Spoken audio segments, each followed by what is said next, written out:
Hello, everyone. Hope you had a really good weekend. I had an amazing weekend. The weather has been brilliant. I had lots of outside time. Went to Russian lakes and just kind of walked around. So yeah, drop in the comments what you did over the weekend, if you did anything good, even if it's just a walk. Um, and yeah, so welcome to story time. My name's Georgia, and I am a conversation starter at the Yard. And we are reading Six of Crows, which is a book by Leigh Bardugo, who is a #1 New York Times bestselling author. And she is also the creator of the Shadow and Bone series, which is recently come to Netflix and has been like quite a big success, I think. So if you like this book, definitely check it out. Check out her other books. And yeah, so chapter 2 is called Inej. Kaz Brecker didn't need a reason. Those were the words whispered on the streets of Ketterdam, in the taverns and coffee houses, in the dark and bleeding alleys of the pleasure district known as the Barrel. The boy they called Dirty Hands didn't need a reason any more than he needed permission to break a leg, sever an alliance, or change a man's fortunes with the turn of a card. Of course they were wrong, Inej considered as she crossed the bridge over the black waters of the Buurskanaal to the deserted main square that fronted the exchange. Every act of violence was deliberate, and every favour came with enough strings attached to stage a puppet show. Kaz always had his reasons. Inej could just never be sure they were good ones, especially tonight. Inej checked her knives, silently reciting their names, as she always did when she thought there might be trouble. It was a practical habit, but a comfort too. The blades were her companions. She liked knowing they were ready for whatever the night might bring. She saw Kaz and the others gathered near the great stone arch that marked the eastern entrance to the exchange. 3 words were carved into the rock above them: Engent, Vorhent, Ambent. Industry, integrity, prosperity. She kept close to the shuttered shop fronts that lined the square, avoiding the pockets of flickering gaslight cast by the street lamps. As she moved, she inventoried the crew Kaz had brought with him: Dirks, Rotti, Muzzin and Keeg, Anika and Pim, and his chosen seconds for tonight's parlay, Jesper and Big Bolliger. They jostled and bumped each other, laughing, stamping their feet against the cold snap that had surprised the city this week, the last gasp of winter before spring began in earnest. They were all bruisers and brawlers, culled from the younger members of the dregs, the people that Kaz trusted most. Inej noted the glint of knives tucked into their belts, lead pipes, weighted chains, axe handles studded with rusty nails, and here and there the oily gleam of a gun barrel. She slipped silently into their ranks, scanning the shadows near the exchange for signs of the black-tipped spies. 3 ships, Jesper was saying. The Shoe sent them. They were just sitting in the first harbour, cannons out, red flags flying, stuffed to the sails with gold. Big Bolliger gave a low whistle. I would have liked to see that. Would have liked to steal that, replied Jesper. Half the merchant council were there, flapping and squawking, trying to figure out what to do. Don't they want the Shoe paying their debts? Big Bolliger asked. Kaz shook his head, dark hair glinting in the lamplight. He was a collection of hard lines and tailored edges. Sharp jaw, lean build, wool coat snug across his shoulders. Yes and no, he said in his rock salt rasp. It's always good to have a country in debt to you. Makes for friendlier negotiations. Maybe the Shoe are done being friendly, said Jasper. They didn't have to send all that treasure at once. You think they stuck that trade ambassador? Kaz's eyes found Inej unerringly in the crowd. Ketterdam had been buzzing about the assassination of the ambassador for weeks. He had nearly destroyed Kirch-Zemeni relations and sent the merchant council into an uproar. The Zemeni blamed the Kirch. The Kirch suspected the Shoe. Kaz didn't care who was responsible. The murder fascinated him because he couldn't figure out how it had been accomplished. in one of the busiest corridors of the Stadthalle, in full view of more than a dozen government officials, the Zemny trade ambassador had stepped into a washroom. No one else had entered or left, but when his aide knocked on the door a few minutes later, there had been no answer. When they'd broken down the door, they found the ambassador face down on the white tiles, a knife in his back, the tap still running. Kaz had sent Inej to investigate the premises after hours. The washroom had no other entrance, no windows or vents, and even Inej hadn't mastered the art of squeezing herself through the plumbing. Yet the Zemny ambassador was dead. Kaz hated a puzzle he couldn't solve, and he and Inej had concocted 100 theories to account for the murder, none of which satisfied. But they had more pressing problems tonight. She saw him signal to Jesper and Big Bolger to divest themselves of weapons. Street law dictated that for a parley of this kind, each lieutenant be seconded by 2 of his foot soldiers, and they all be unarmed. Parley. The word felt like a deception, strangely prim and antique. No matter what street law decreed, this night smelled like violence. Go on, give those guns over, Dirk said to Jesper. With a great sigh, Jesper removed the gun belts at his hips. She had to admit he looked less himself without them. The Zemny sharpshooter was long-limbed, brown-skinned, constantly in motion. He pressed his lips to the pole handles of his prized revolvers, bestowing each with a mournful kiss. Take good care of my babies, Jesper said as he handed them over to Dirks. If I see a single scratch or nick on those, I'll spell forgive me on your chest in bullet holes. You wouldn't waste the ammo. And he'd be halfway dead through forgive, Big Bolger said as he dropped a hatchet, a switchblade, and his preferred weapon, a thick chain weighted with a heavy padlock, into Rotty's expectant hands. Jesper rolled his eyes. It's about sending a message. What's the point of a dead guy with Forge written on his chest? Compromise, Kaz said. I'm sorry, does the trick and uses fewer bullets. Dirks laughed, but Inej noted that he cradled Jesper's revolvers very gently. What about that? Jesper asked, gesturing to Kaz's walking stick. Kaz's laugh was low and humorless. Who'd deny poor cripple his cane? If the cripple is you, then any man with sense. Then it's a good thing we're meeting Gills. Kaz drew a watch from his vest pocket. It's almost midnight. Inej turned her gaze to the exchange. It was little more than a rectangular courtyard surrounded by warehouses and shipping offices. But during the day, it was the very heart of Ketterdam, bustling with wealthy merchants buying and selling shares in the trade voyages that passed through the city's ports. Now it was nearly 12 bells, and the exchange was deserted but for the guards who patrolled the perimeter and the rooftop. They'd been bribed to look the other way during tonight's parley. The exchange was one of the few remaining parts of the city that hadn't been divvied up and claimed in the ceaseless skirmishes between Ketterdam's rival gangs. It was supposed to be neutral territory, but it didn't feel neutral to Inej.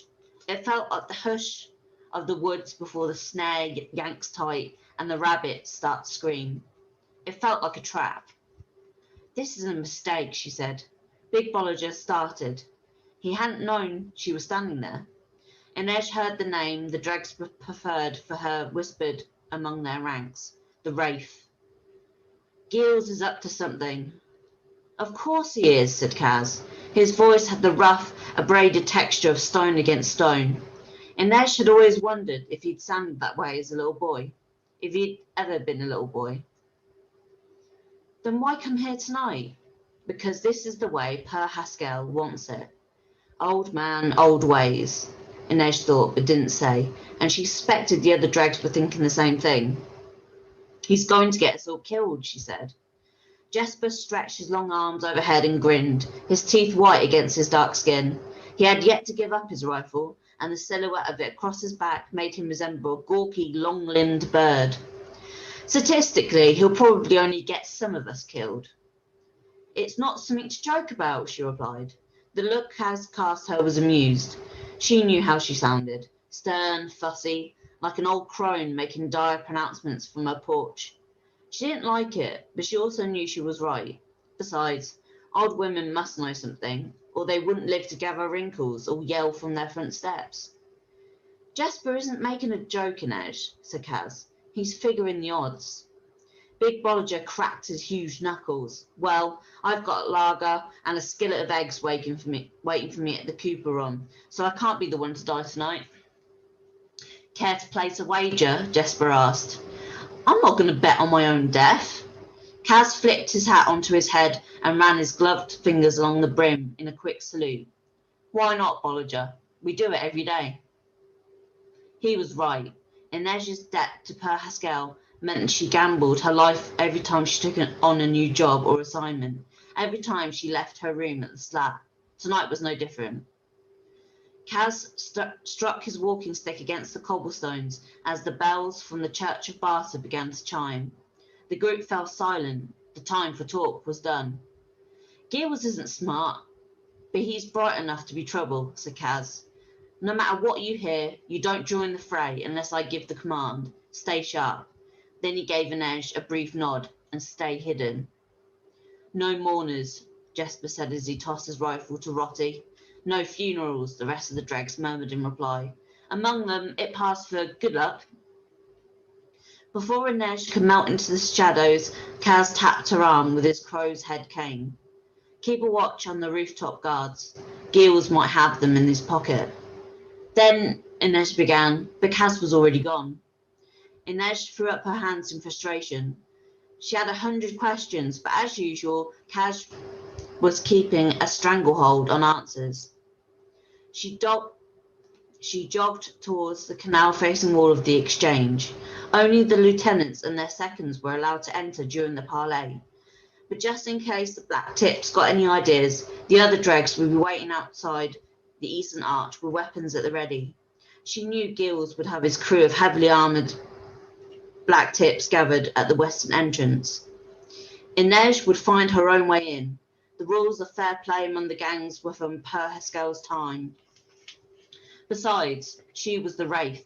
The only law that applied to her was gravity, and some days she defied that too. The lower level of the exchange was dedicated to the windowless warehouses, so Inej located a drain pipe to shimmy up. Something made her hesitate before she wrapped her hand around it. She drew a bone light from her pocket and gave it a shake, casting a pale green glow over the pipe. It was slick with oil. She followed the wall, seeking another option, and found a stone cornice bearing a statue of Kirch's 3 flying fishes within reach. She stood on her toes and tentatively felt along the top of the cornice. It had been covered in ground glass. I'm expected, she thought with a grim pleasure. She joined up with the dregs less than 2 years ago, just days after her 15th birthday. It had been a matter of survival, but it gratified her to know that in such a short time she'd become someone to take precautions against. Though, if the Black Tips thought tricks like this would keep the Wraith from her goal, they were sadly mistaken. She drew 2 climbing spikes in the pockets of her quilted vest and wedged one then the other between the bricks of the wall as she hoisted herself higher, her questing feet finding the smallest holes and ridges in the stone. As a child learning the high wire, she'd gone barefoot, but the streets of Ketterdown were too cold and wet for that. After a few bad spills, she'd paid a Grisha fabricator working in secret out of a gin shop in the Windstraat to make her a pair of leather slippers with nubbly rubber soles. They were perfectly fitted to her feet and gripped any surface with surety. On the second story of the exchange, she hoisted herself onto a window ledge just wide enough to perch on. Kaz had done his best to teach her, but she didn't quite have his way with breaking and entering, and it took her a few tries to finesse the lock. Finally, she heard a satisfying click, and the window swung open on a deserted office, its walls covered in maps marked with trade routes, and chalkboards listing share prices and the names of ships. She ducked inside, refastened the latch, and picked her way past the empty desks with their neat stacks of orders and tallies. She crossed to a slender set of doors and stepped onto a balcony that overlooked the central courtyard of the exchange. Each of the shipping offices had one. From here, callers announced new voyages and arrivals of inventory, or hung the black flag that indicated that a ship had been lost at sea with all of its cargo. The floor of the exchange would erupt into a flurry of trades. Runners would spread the word throughout the city, and the price of goods, futures, and shares in outgoing voyages would rise or fall. But tonight, all was silent. A wind came in off the harbour, bringing the smell of the sea, ruffling the stray hairs that had escaped the braided coil at the nape of Inez's neck. Down in the square, she saw the sway of lamplight and heard the thump of Kaz's cane on the stones as he and his seconds made their way across the square. On the opposite side, she glimpsed another set of lanterns heading towards them. The black tips had arrived. Inez raised her hood. She pulled herself onto the railing and leaped soundlessly to the neighbouring balcony, then the next, tracking Kaz and the others around the square, staying as close as she could. His dark coat rippled in the salt breeze, his limp more pronounced tonight, as it always was when the weather turned cold. She could hear Jasper keeping up a lively stream of conversation, and Big Bolger's low, rumbling chuckle. As she drew nearer to the other side of the square, Inez saw that Gilles had chosen to bring Elzinga and Uman, exactly as she had predicted. Inez knew the strengths and weaknesses of every member of the Black Tips, not to mention Harley's Pointers, the Liddles, the Razor Girls, the Dine Lions, and every other gang working the streets of Kestam. It was her job to know that Gilles trusted Elzinga because they had come up through the ranks of the Black Tips together, and because Elzinga was built like a stack of boulders, nearly 7 feet tall, dense with muscle, his wide, mashed-in face jammed low on a neck, thick as a pylon. She was suddenly glad Big Bolger was with Kaz. That Kaz had chosen Jesper to be one of his seconds was no surprise. Twitchy as Jesper was, with or without his revolvers, he was at his best in a fight, and she knew he'd do anything for Kaz. She'd been less sure when Kaz had insisted on Big Bolger as well. Big Bol was a bouncer at the Crow Club, perfectly suited to tossing out drunks and wasters, but too heavy on his feet to be much use when it came to a real tussle. Still, at least he was tall enough to look Elzinga in the eye. Inez didn't want to think too much on Gil's other second. Uman made her nervous. He wasn't as physically intimidating as Elzinga. In fact, Uman was made like a scarecrow, not scrawny, but as if beneath his clothes his body had been put together at wrong angles. Word was, he'd once crushed a man's skull with his bare hands, wiped his palms clean on his shirt front, and kept right on drinking. Inez tried to quiet the unease rolling around her, and listened as Gilles and Kaz made the small talk in the square, while their seconds patted each of them down to make sure no one was carrying. Naughty, Jesper said as he removed a tiny knife from Elzinga's sleeve and tossed it across the square. Clear, declared Big Bolger as he finished patting down Gilles and moved on to Uman. Kaz and Gilles discussed the weather, the suspicion that the Cooper Run was serving watered-down drinks now that the rent had been raised, dancing around the real reason they'd come here tonight. In theory, they would chat, make their apologies, agree to respect the boundaries of the Fifth Harbour, then head out to find a drink together. At least that's what Per Haskell had insisted. But what does Per Haskell know? Inez thought, as she looked for the guards patrolling the roof above, trying to pick out their shapes in the dark.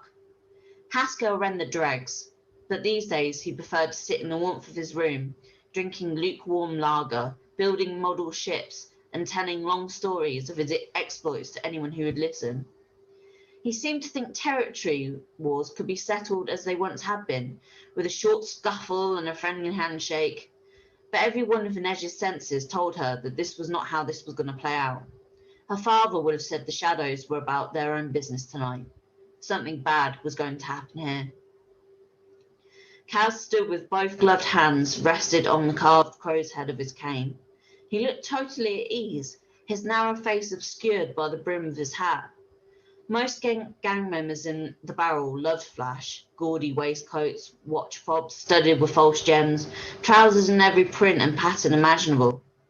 Kaz was the exception, the picture of restraint, his dark vest and trousers simply cut and tailored along severe lines. At first, she'd thought it was a matter of taste, but she'd come to understand that it was a joke he played on the upstanding Murchers. He enjoyed looking like one of them. I'm a businessman, he told her. No more, no less. You're a thief, Kaz. Isn't that what I just said? Now he looked like some kind of a priest come to preach to a group of circus performers. A young priest, she thought, with another pang of unease. Kaz had called Giles old and washed up, but he certainly didn't seem that way tonight. The black-tipped lieutenant might have wrinkles creasing the corners of his eyes and burgeoning jowls beneath his sideburns, but he looked confident, experienced. Next to him, Kaz looked, 17.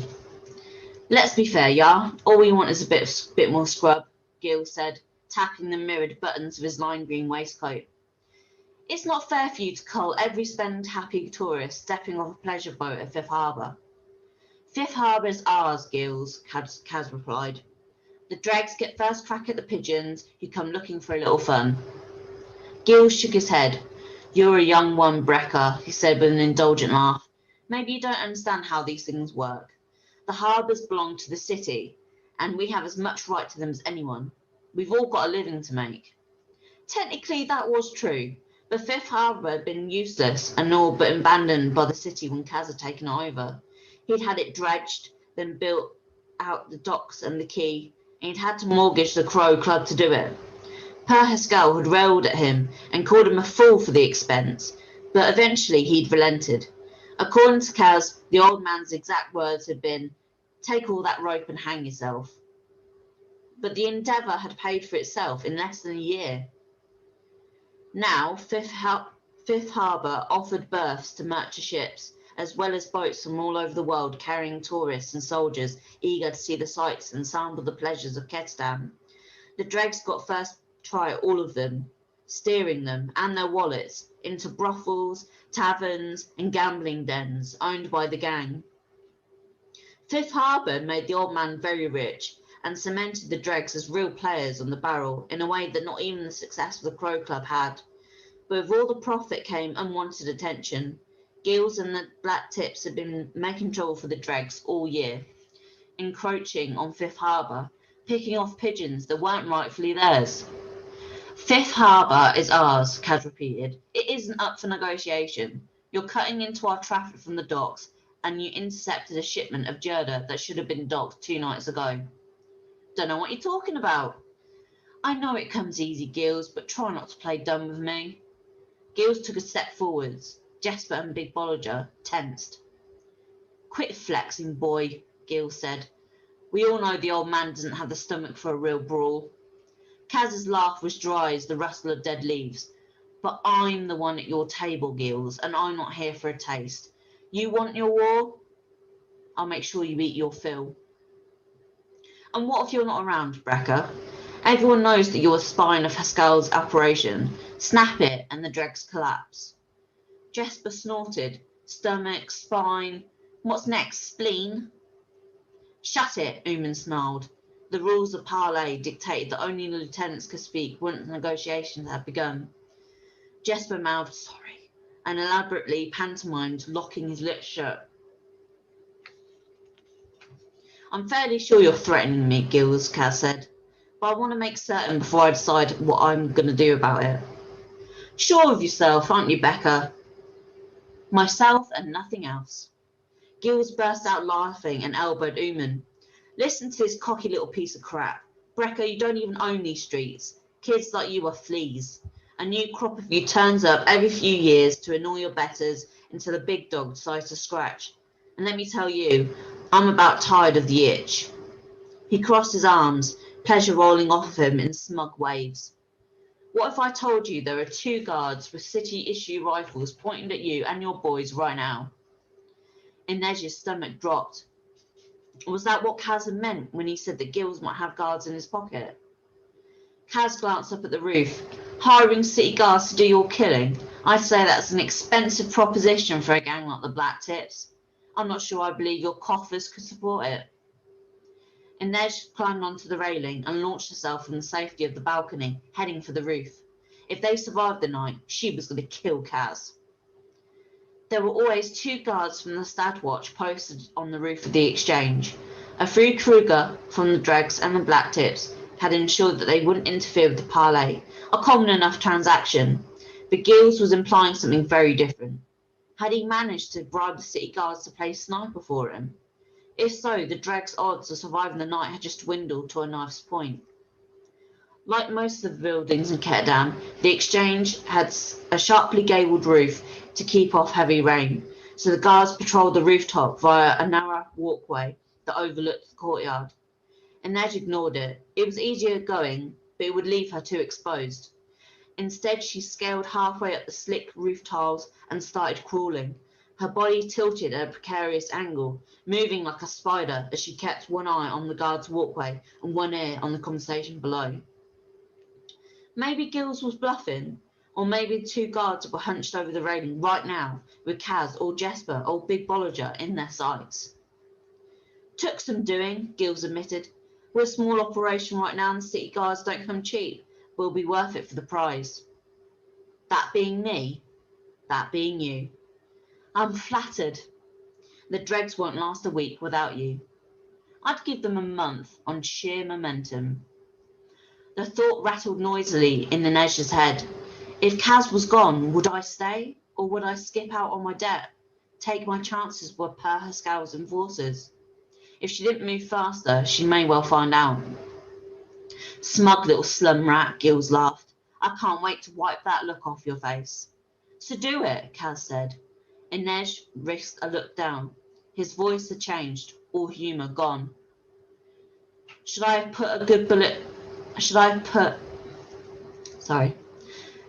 have them put a bullet in your good leg, Brecker? Where are the guards? Inej thought, picking up her pace. She raced across the steep pitch of the gable. The exchange stretched nearly half the length of a city block. There was too much territory to cover. Stop talking, Gills. Tell them to shoot. Kaz, said Jesper nervously. Go on, find your balls and give them the order. What game was Kaz playing? Had he expected this? Had he just assumed Inej would find her way to the guards in time? She glanced down again. Gills radiated anticipation. He took a deep breath, puffing out his chest.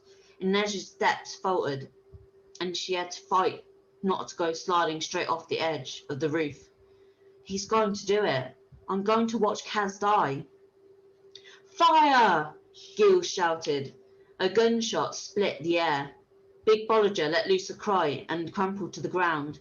Damn it, shouted Jesper, dropping to one knee beside Bolliger and pressed his hand to the bullet wound as the big man moaned. You worthless podge, he yelled at Gills. You just violated neutral territory. Nothing to say you didn't shoot first, Gills replied. And who's going to know? None of you are walking out of here. Gil's voice sounded too high. He was trying to maintain his composure, but Inej could hear panic pulsing against his words, the startled wing beat of a frightened bird. Why? Moments before he'd been all bluster. That's when Inej saw Kaz still hadn't moved. You don't look well, Gills. I'm just fine, he said, but he wasn't. He looked pale and shaky. His eyes were darting left and right, as if searching the shadowed walkway of the roof. Are you? Kaz asked conversationally. Things aren't going quite as planned, are they? Kaz, Jesper said. Bolliger's bleeding bad. Good, Kaz said, ignoring him. Kaz, he needs a medic. Kaz spared the wounded man the barest glance. What he needs to do is stop his belly aching and be glad I didn't have Holst take him down with a headshot. Even from above, Inej saw Gills flinch. That's the guard's name, isn't it? Kaz said. Willem Holst and Bert van Dahl, the 2 city guards on duty tonight, the ones you emptied the Black Tips coffers to bribe. Gills said nothing.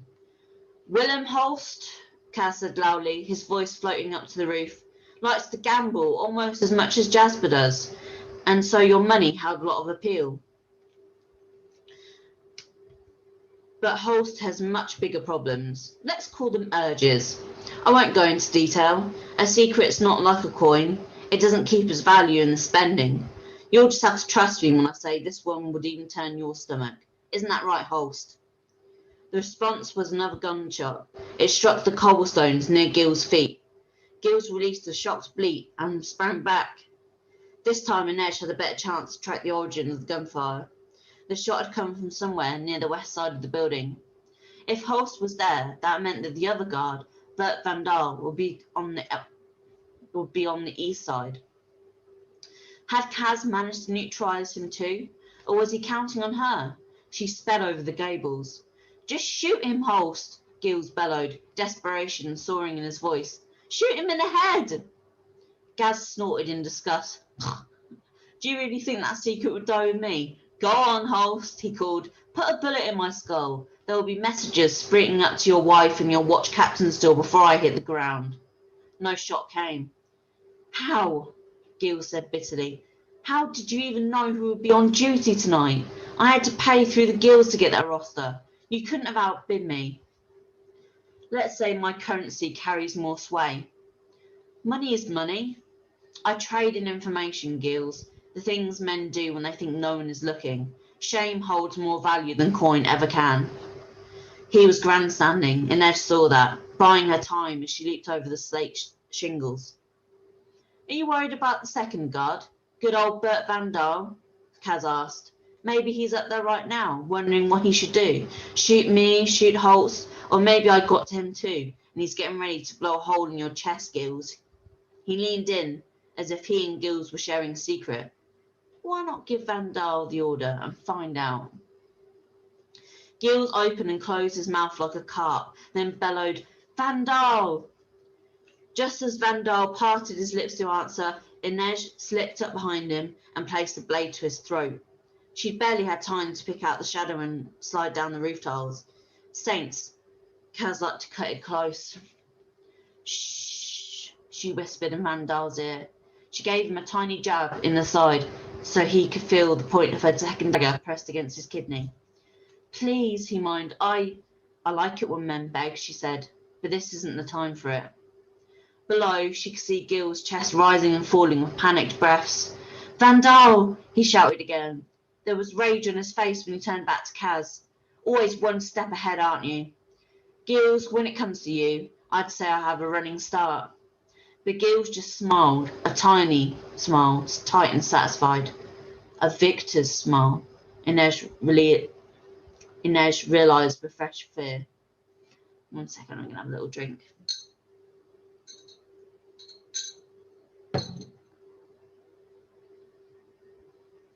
The race isn't over yet. Gills reached into his jacket pocket and pulled out a heavy black pistol. Finally, Kaz said, the big reveal. Now Jesper can stop keening over Bollinger like a wet-eyed woman. Jesper stared at the gun with stunned, furious eyes. Bollinger searched him. Oh, Big Bol, you idiot, he groaned. Inej couldn't believe what she was saying. The guard in her arms released a tiny squeak. In her anger and surprise, she had accidentally tightened her grip. Relax, she said, easing her hold. But all saints, she wanted to put a knife through something.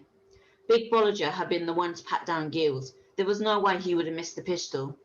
He'd betrayed them. Was that why Kaz had insisted on bringing Big Bollinger here tonight? So he'd had public confirmation that Bollinger had gone over to the Black Tips. It was certainly why he'd let Holst put a bullet in Bollinger's gun. But so what? Now everyone knew Big Bol was a traitor. Kaz still had a gun pointed at his chest. Gil smirked. Kaz Brecker, the great escape artist. How are you going to wriggle your way out of this one? Going out the same way that I came in. Kaz ignored the pistol, turning his attention to the big man lying on the ground. Do you know what your problem is, Bollinger? He said, jabbing at the wound in Big Bol's stomach with the tip of his cane. That wasn't a rhetorical question. Do you know what your biggest problem is? Bollinger mewed. No. Give me a guess, Kaz hissed. Big Bol said nothing, just released another trembling whimper. All right, I'll tell you. You're lazy. I know it, everyone knows it.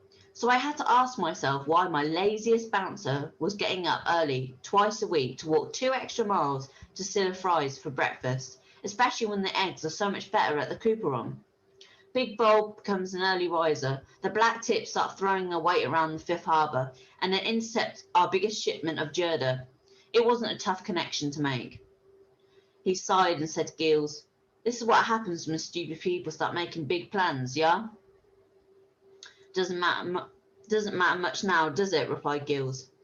This gets ugly. I'm shooting from close range. Maybe your guards get me or my guys, but no way you're going to dodge this bullet.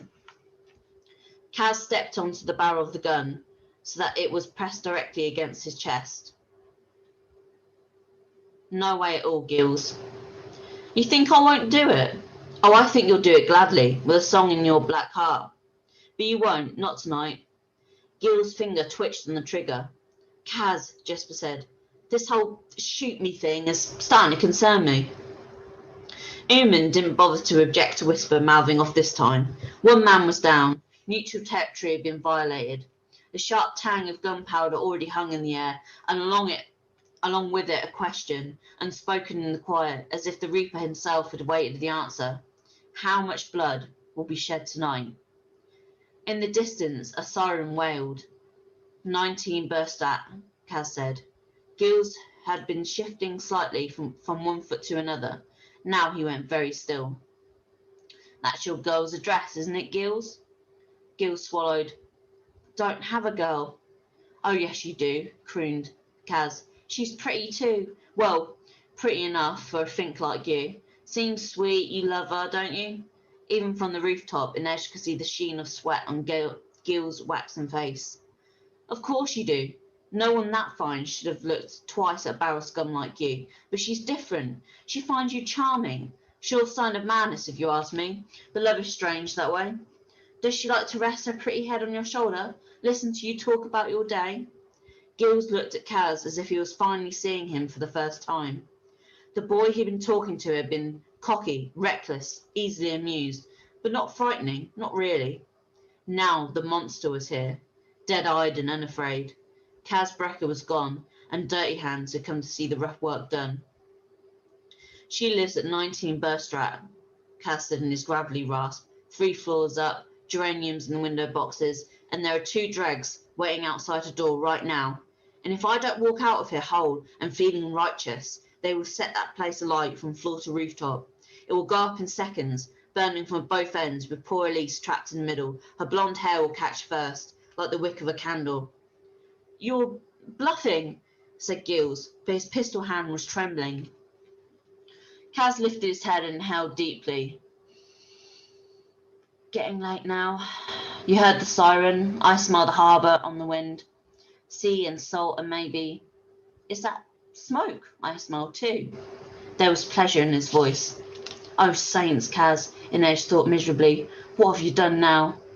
Again, Gil's finger twitched on the trigger, and Inej tensed. I know, Gills, I know, Kaz said sympathetically. All that planning and scheming and bribing for nothing.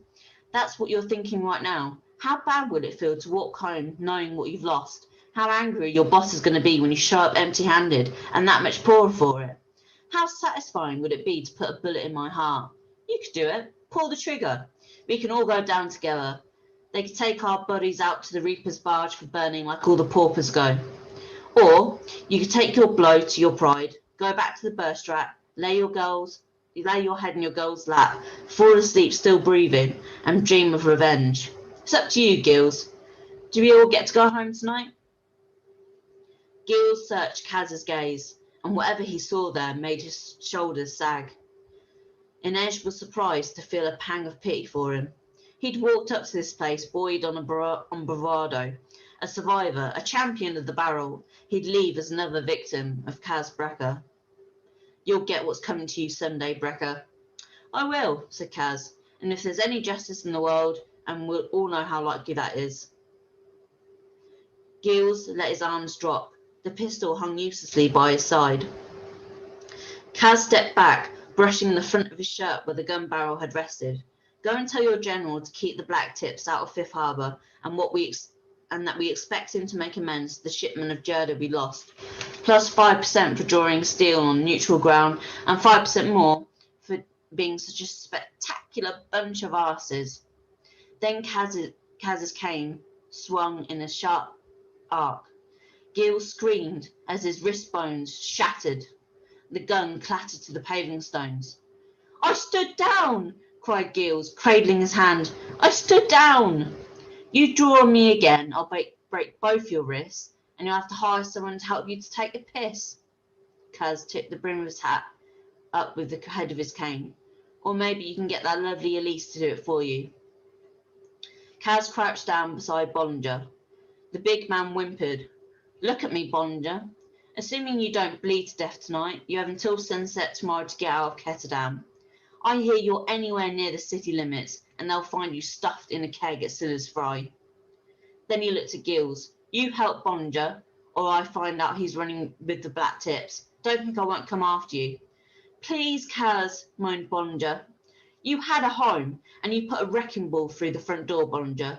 Don't look for sympathy from me." He rose and checked his pocket watch. "I didn't expect this to go on so long. I'd best be on my way, or poor Elise will be getting a trifle warm."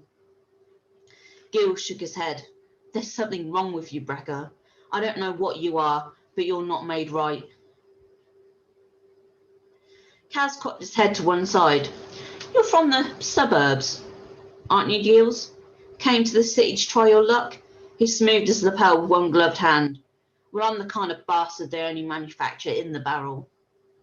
Despite the loaded gun at the black tip's feet, Kaz turned his back on them and limped across the cobblestones towards the eastern arch. Jesper squatted down next to Bollinger and gave him a gentle pat on the cheek. "Idiot," he said sadly, and followed Kaz out of the exchange. From the roof, Inej continued to watch as Uman picked up and holstered Gil's guns, and the black tips said a few quiet words to each other. "Don't leave," Big Bollinger begged. "Don't leave me." He tried to cling on to the cuff of Gil's trousers. Gil shook him off.